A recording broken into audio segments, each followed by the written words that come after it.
we're setting success for the future. Like, the 2024 football season is like really important to us. We want to win every game. We want another state championship. We want to end ranked #1 in the country. But in the big scheme of things, like, that's just kind of cute, right? We're trying to move on. We're trying to do something special with our lives. We're trying to know who we are. And we identified everybody leads in a little bit of a different way.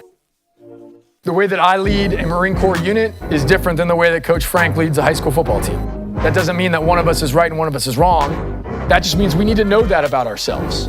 Everyone's got different strengths. Everyone's got different ways to lead. But in order to know your leadership style, you really need to know what you value, right? The good thing is you don't really got to think that hard about it at Mater Dei. Like, you've got values: pride, poise, courage. That's decades old. That's time tested. That has worked for a long time. And if you can just believe in those ideas, those concepts, those values, it's probably going to set you on a pretty good path to lead well. We wanted to be accountable, and we wanted to hold each other accountable. We wanted no one to question our work ethic and make sure everyone knows that we aren't just sitting on our laurels, that we don't just expect that it's going to come easy. We're going to work for every game, every win, every championship. We want to be reliable. We want our teammates to be able to count on each other. We want the community to count on us. We want the teachers to know that we're good dudes. And we want each other, we want to be able to look at each other and be like, that dude will fight for me.